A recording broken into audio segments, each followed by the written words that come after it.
Assalamualaikum warahmatullahi wabarakatuh. Terima kasih atas kesempatannya. Perkenalkan, nama saya Almira Adin Alatantri dengan NIM 2019-210227. Di sini saya akan menyampaikan kesimpulan materi manajemen keuangan internasional pada minggu pertama sampai dengan minggu ketiga. Nah, untuk minggu pertama ini kami membahas mengenai keuangan multinasional manajemen. Nah, yang dimana perusahaan multinasional atau MNC ini dapat diartikan sebagai perusahaan yang terlibat dalam beberapa bentuk bisnis internasional. Nah, untuk tujuan umum MNC sendiri yaitu untuk memaksimalkan kekayaan pemegang saham. Manajer yang dipekerjakan oleh MNC ini juga mungkin bisa diharapkan untuk membuat keputusan yang akan memaksimalkan harga saham dengan melayani kepentingan pemegang saham. Selanjutnya, bisnis multinasional ini umumnya akan meningkat dari waktu ke waktu. Nah, ada 3 teori yang dipegang untuk menjelaskan mengapa MNC ini termotivasi untuk memperluas bisnis mereka secara internasional. Untuk yang pertama yaitu ada teori keunggulan komparatif, yang kedua ada teori pasar tidak sempurna, dan yang ketiga ada teori siklus produk. Nah, kemudian ada metode dalam melakukan bisnis internasional, yaitu yang pertama ada perdagangan internasional, perizinan, dan waralaba. Nah, pada pertemuan minggu kedua, di sini kami membahas mengenai pasar keuangan internasional, yang dimana salah satunya ada valuta asing yang merupakan mata uang yang diakui, digunakan, dipakai, dan juga diterima sebagai alat pembayaran dalam perdagangan internasional. Lalu, transaksi valuta asing ini merupakan sebuah layanan transaksi jual beli valuta asing untuk memenuhi kebutuhan kita dalam melakukan sebuah pembayaran dalam mata uang asing. Adapun jenis transaksi valuta asing sendiri yang paling umum seperti pertukaran secara langsung. Nah, kemudian ada beberapa risiko pada obligasi internasional, antara lainnya yaitu ada risiko suku bunga, risiko nilai tukar, risiko likuiditas, dan risiko kreditnya. Pada pertemuan minggu ketiga kami membahas mengenai penentuan nilai tukar, yang dimana pergerakan nilai tukar ini bisa mempengaruhi nilai MNC karena dapat mempengaruhi jumlah arus kas yang diterima dari mengekspor produk atau jasa atau dari anak perusahaan. Mereka juga bisa mempengaruhi jumlah arus kas yang keluar yang dibutuhkan untuk membayar impor produk atau jasa. Nah, kemudian ada 4 faktor yang dapat menyebabkan perubahan keseimbangan nilai tukar. Di antaranya yaitu ada peningkatan jadwal permintaan, penurunan jadwal permintaan, kenaikan jadwal penawaran, dan penurunan jadwal pasokan. Selanjutnya juga ada faktor-faktor yang mempengaruhi nilai tukar, yaitu yang pertama ada tingkat inflasi relatif, suku bunga relatif, tingkat pendapatan relatif, kontrol pemerintah, harapan, interaksi faktor, pengaruh faktor di berbagai pasar mata uang, dan dampak likuiditas pada penyesuaian nilai tukar. Sekian dari saya, kurang lebihnya mohon maaf. Wassalamualaikum warahmatullahi wabarakatuh. Assalamualaikum warahmatullahi wabarakatuh. Sebelumnya terima kasih atas kesempatannya. Perkenalkan, nama saya Sarah Masita dengan NIM 243. Di sini saya akan merangkum materi yang telah dibahas sebelumnya. Jadi yang pertama adalah The International Financial Environment yang membahas 3 poin, yakni yang pertama adalah MNC, yang kedua adalah Foreign Exchange Market, dan yang ketiga adalah Product Market. Jadi MNC ini adalah perusahaan yang membuka cabang di berbagai negara yang berpusat di Amerika Serikat dengan menggunakan mata uang dolar. Kemudian perusahaan ini itu aktivitasnya di luar negeri seperti ekspor dan juga impor. Penyebab dari perusahaan lokal menjadi MNC yakni pasar lokal jenuh, kerjasama antar negara, pencabutan hambatan bea masuk, dan ekonomi global. Yang kedua adalah Foreign Exchange Market. Jadi materi ini tuh membahas tentang pasar pertukaran luar negeri yang menyangkut mata uang. Kemudian yang ketiga adalah Product Market yang membahas tentang cara bagaimana untuk membeli barang atau produk di luar negeri. Yang kedua adalah International Financial Marketing. Jadi pasar keuangan adalah mekanisme pasar yang memungkinkan individu dan perusahaan itu untuk membeli dan menjual dalam bentuk sekuritas keuangan. Di sini ada 2 motif untuk menggunakan pasar keuangan internasional, yaitu yang pertama adalah motif untuk memberikan kredit pasar pesaing, dan yang kedua adalah motif untuk meminjam dari pasar pesaing. Jadi di sini ada salah satu jenis pasar internasional yaitu pasar falas. Transaksi valuta asing itu adalah layanan transaksi jual beli valuta asing untuk memenuhi kebutuhan kita pemerintah dalam melakukan pembayaran dalam mata uang asing. Adapun pelaku transaksi dari pasar falas yaitu bank dan non-bank yang bertindak sebagai dealer, yang kedua adalah perusahaan atau individu, dan yang ketiga adalah spekulan dan arbitrator, dan yang keempat adalah bank sentral, dan yang terakhir adalah pialang valuta asing. Di sini juga ada jenis-jenis pasar falas yaitu pasar spot, pasar forward, pasar future, dan juga pasar opsi.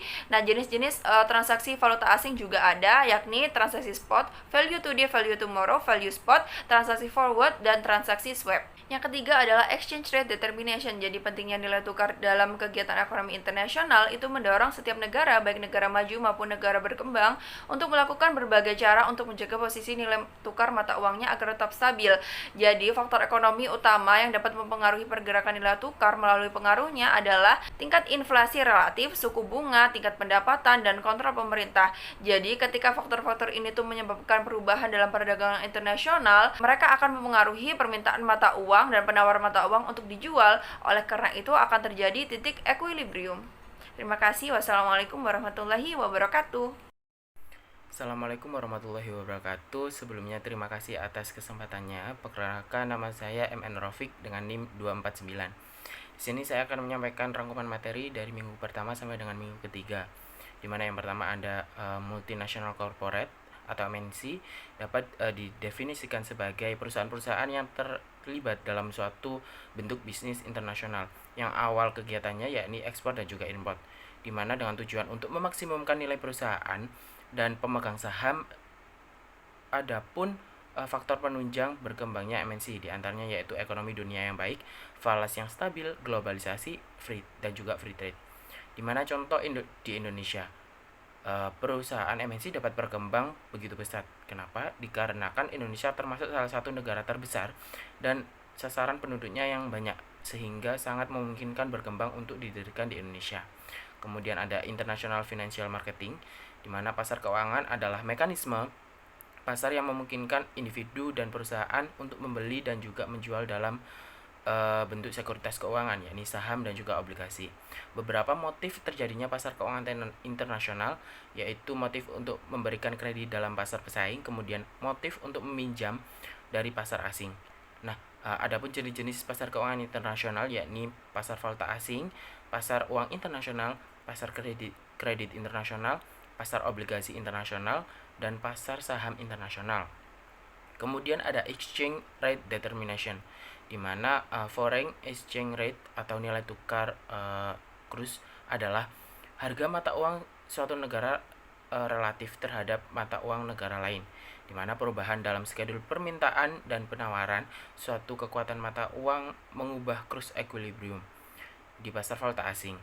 Ada beberapa faktor yang dapat memicu perubahan jadwal permintaan dan penawaran mata uang, di antaranya yaitu kesulitan utilitas, di mana kesulitan utilitas untuk memenuhi kewajiban jangka pendek. Kemudian tingkat inflasi, di mana jika suatu negara dengan inflasi tinggi, pasti mata uangnya menurun atau terjadi depresiasi, bukan nominal mata uangnya, tetapi kemampuan nilai tukarnya. Serta suku bunga, di mana jika suku bunga suatu negara tinggi dibanding negara lain, maka mata uang akan melemah atau terdepresiasi. Sekian penjelasan dari saya, kurang lebihnya mohon maaf. Terima kasih. Wassalamualaikum warahmatullahi wabarakatuh. Assalamualaikum warahmatullahi wabarakatuh. Terima kasih atas kesempatannya. Nama saya Ahmad Kandif Ismail dengan NIM 2019-210348. Di sini saya akan menerangkan materi yang telah dibahas sebelumnya dari 3 minggu sebelumnya. Yaitu yang pertama adalah The International Financial Environment yang membahas 3 poin. Yaitu yang pertama ada Multinational Corporation atau MNC, yang kedua Foreign Exchange Market, yang ketiga adalah Product Market. Yang pertama perusahaan yaitu MNC, perusahaan yang membuka cabang di berbagai negara yang berpusat di Amerika dengan mata uang utamanya yaitu dolar. Perusahaan yang aktivitasnya di luar negeri seperti ekspor dan impor. Penyebab dari perusahaan lokal menjadi MNC yakni pasar lokal, jenuh kerjasama antar negara, pencabutan hambatan bea masuk dan ekonomi global. Lalu yang kedua adalah foreign exchange market, pasar pertukaran luar negeri yang menyangkut mata uang asing. Lalu yang ketiga adalah produk market, secara bagaimana untuk membeli barang atau produk dari luar negeri. Lalu yang kedua adalah international financial marketing, yaitu pasar keuangan adalah mekanisme yang mungkin individu dan perusahaan untuk membeli dan menjual dalam bentuk sekuritas keuangan.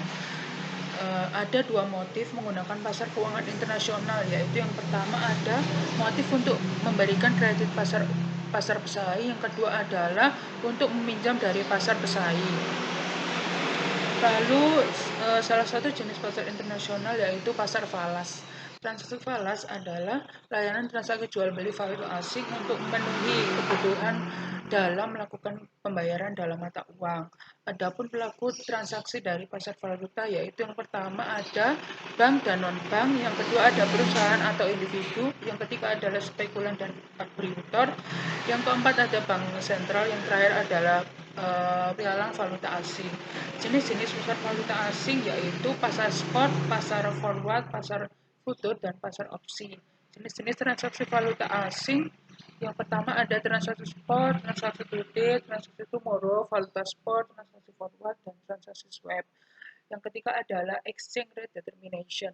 Pentingnya nilai tukar dalam kegiatan ekonomi internasional mendorong setiap negara, baik negara maju maupun negara berkembang, melakukan berbagai upaya untuk menjaga posisi nilai mata uang negaranya agar berada dalam keadaan yang relatif stabil. Baik, terima kasih atas kesempatannya. Saya Aulia Citra Wardani dengan NIM 2019-210395. Di sini saya akan menjelaskan mengenai rangkuman dari pertemuan minggu pertama hingga pertemuan minggu ketiga. Pasar valuta asing memungkinkan terjadinya pertukaran mata uang untuk memfasilitasi perdagangan internasional atau transaksi keuangan, di mana kedudukan bank komersial itu berfungsi sebagai perantara keuangan di pasar ini. Nah, mereka siap menukarkan mata uang untuk pengiriman segera di pasar spot. Pasar uang internasional sendiri terdiri dari beberapa bank besar yang menerima simpanan dan juga memberikan pinjaman jangka pendek dalam berbagai mata uang. Pasar kredit internasional itu memiliki terdiri dari beberapa bank komersial yang sama yang melayani pasar uang internasional, di mana pasar obligasi internasional ini memfasilitasi transfer kredit jangka panjang internasional, dan transaksi pada pasar obligasi internasional ini difasilitasi oleh sindikasi bank investasi multinasional yang membantu untuk menempatkan obligasi pasar saham internasional, memungkinkan perusahaan untuk memperoleh pembiayaan ekuitas di dalam ataupun di luar negeri. Nah, dengan demikian, pasar ini membantu perusahaan MNC untuk membiayai ekspansi internasional mereka. Pergerakan nilai tukar diukur dengan persentase perubahan nilainya selama periode tertentu, di mana perusahaan multinasional ini memantau dengan cermat pergerakan nilai tukar selama periode di mana mereka memiliki arus kas dalam mata uang asing yang menjadi perhatian. Nah, nilai tukar keseimbangan antara dua mata uang ini setiap saat didasarkan pada kondisi permintaan dan juga penawaran. Nah, perubahan permintaan mata uang atau penawaran mata uang ini untuk dijual akan memengaruhi adanya kurs equilibrium. Lalu faktor ekonomi utama yang dapat mempengaruhi pergerakan nilai tukar itu melalui pengaruh terhadap kondisi permintaan dan juga penawaran adalah tingkat inflasi relatif, suku bunga, tingkat pendapatan, dan juga kontrol dari pemerintah. Arus kas perdagangan dan keuangan internasional yang berbeda ada di antara setiap pasangan negara. Aliran ini mendikte untuk kondisi penawaran dan juga permintaan yang unik untuk mata uang dari kedua negara, yang kemudian akan memengaruhi keseimbangan nilai tukar silang antara mata uang mereka. Nah, pergerakan nilai tukar antara dua mata uang non-dolar ini dapat disimpulkan dari pergerakan mata uang tersebut terhadap dolar. Sekian dari saya, terima kasih. Wassalamualaikum warahmatullahi wabarakatuh. Terima kasih atas kesempatannya. Saya Diki Surya dengan NIM 2019-210410. Saya akan menjelaskan tentang kesimpulan dari bab 1, yaitu keuangan multinasional manajemen, yaitu gambaran umum. Perusahaan multinasional atau MNC didefinisikan sebagai perusahaan yang terlibat dalam beberapa bentuk bisnis internasional. Manajer melakukan internasional manajemen keuangan yang melibatkan investasi dan pembiayaan internasional. Keputusan yang dimaksudkan untuk memaksimalkan nilai MNC. Teori keunggulan kompetitif. Beberapa negara memiliki keunggulan teknologi dan negara lain memiliki keunggulan dalam biaya tenaga kerja. Yang kedua yaitu cenderung menggunakan teknologi keunggulan mereka untuk berspesialisasi dalam produksi barang. Yang ketiga, sebuah produk negara mengkhususkan diri pada beberapa produk, mungkin tidak menghasilkan produk lain. Yang keempat, keuntungan komparatif yang memungkinkan perusahaan untuk menembus pasar luar negeri. Perdagangan internasional itu ada 8. Yang pertama, pendekatan yang relatif konservatif yang dapat digunakan untuk perusahaan. Yang kedua, lisensi. Yang ketiga, waralaba. Yang keempat, biaya berkala. Yang kelima, usaha bersama. Yang keenam, kompetisi operasi yang ada. Yang ketujuh, pendirian anak perusahaan asing baru. Dan terakhir, ringkasan metode. Bab 2, keuangan internasional. Pasar keuangan adalah mekanisme pasar untuk memungkinkan individu dan perusahaan untuk membeli dan menjual dalam bentuk sekuritas keuangan. Dalam hal ini, sekuritas komoditas juga memungkinkan untuk membeli dan menjual. Pasar keuangan internasional adalah konferensi antara penjual dan pembeli yang menargetkan negara-negara untuk memperdagangkan instrumen keuangan dalam berbagai cara, termasuk penggunaan pertukaran langsung antara penjual dan pembeli, atau yang disebut over the counter. Jenis-jenis valuta asing yang pertama yaitu pasar spot, yang kedua pasar forward, yang ketiga pasar future, yang keempat pasar opsi. Pasar obligasi internasional memfasilitasi aliran dana antara pinjaman yang membutuhkan dana jangka panjang dan investor yang bersedia memasok dana tersebut. Eurobond adalah obligasi yang dijual di negara selain negara yang mata uang digunakan untuk mendenominasikan obligasi. Pada bab ketiga yaitu penentuan nilai tukar. Nilai tukar atau kurs adalah harga mata uang suatu negara relatif terhadap mata uang negara lain. Dikarenakan nilai tukar ini mencakup dua mata uang, maka titik keseimbangannya ditentukan oleh sisi penawaran dan permintaan dari kedua mata uang tersebut. Ada tahap-tahapan yang dilakukan untuk perubahan nilai tukar keseimbangan. Yang pertama yaitu jadwal peningkatan permintaan, yang kedua penurunan jadwal permintaan, yang ketiga peningkatan jadwal pasokan, yang keempat penurunan jadwal pasokan. Dan ada faktor-faktor yang mempengaruhi nilai tukar.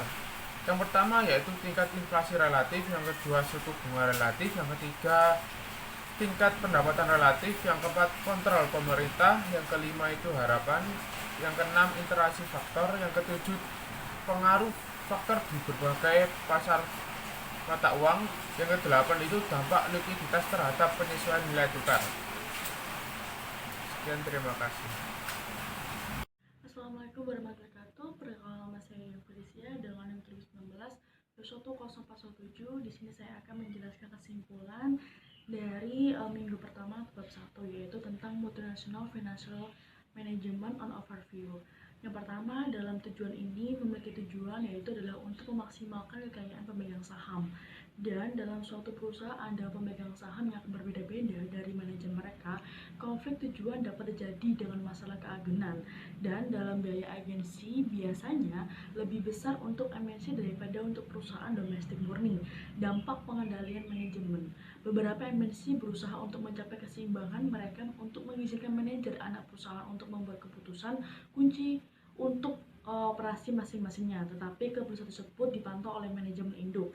Di sini saya akan menjelaskan kesimpulan dari bab 2, yaitu tentang International Financial Marketing, yang berisikan sebuah pasar keuangan yang merupakan mekanisme pasar di mana akan memungkinkan individu dan perusahaan untuk membeli dan menjual dalam bentuk sekuritas keuangan, yaitu saham dan obligasi. Dan dalam hal sekuritas komoditas yang akan memungkinkan untuk membeli dan menjualnya, ada pula pasar keuangan internasional yang merupakan konferensi antara penjual dan pembeli yang menargetkan negara-negara untuk memperdagangkan instrumen keuangan dalam berbagai cara penggunaan pertukaran langsung antara penjual dan pembeli. Dan di materi ini juga telah menjelaskan bahwasanya bank komersial ini juga berfungsi sebagai perantara keuangan di pasar, dan mereka siap untuk menukar mata uang dalam pengiriman segera di pasar spot. Dan selain itu juga mereka bersedia untuk menegosiasikan kontrak berjangka dengan MNC yang ingin membeli atau menjual mata uang di masa depan tersebut. Baik, tadi saya sudah menjelaskan tentang kesimpulan bab 2. Di sini saya akan menjelaskan tentang kesimpulan bab 3 tentang exchange rate determination, yang berisikan di mana pergerakan nilai tukar yang biasanya akan diukur dengan persentase perubahan nilainya selama periode tertentu, seperti 1 bulan atau 1 tahun. Dalam perusahaan multinasional yang memantau dengan cermat akan pergerakan nilai tukar selama periode di mana mereka memiliki arus kas dalam mata uang asing yang akan menjadi perhatian tersebut. Nilai tukar keseimbangan antara dua mata uang setiap saat pada kondisi permintaan dan penawaran. Perubahan tersebut untuk dijual akan mempengaruhi kurs equilibriumnya. Faktor ekonomi utama yang dapat mempengaruhi pergerakan nilai tukar melalui pengaruhnya terhadap kondisi permintaan dan penawaran adalah tingkat inflasi relatif, suku bunga, tingkat pendapatan, dan kontrol pemerintah, arus perdagangan dan keuangan internasional yang ada di antara setiap pasangan negara. Sekian dari saya, terima kasih. Wassalamualaikum warahmatullahi wabarakatuh. Assalamualaikum warahmatullahi wabarakatuh. Terima kasih atas kesempatannya. Saya Anastasia Safar Ramadhani dengan NIM 2019-210422. Di sini akan merangkum dari minggu ke-1 sampai minggu ke-3. MNC adalah perusahaan-perusahaan yang terlibat dalam suatu bentuk bisnis internasional. Perusahaan ini awalnya bergerak di bidang ekspor-impor, lalu perusahaan menemukan investasi baru dan membentuk anak perusahaan. Tujuannya adalah untuk memaksimumkan kekayaan pemegang saham. Berkembangnya perusahaan ini disebabkan oleh ekonomi dunia yang baik, valuta asing yang stabil, globalisasi, dan free trade.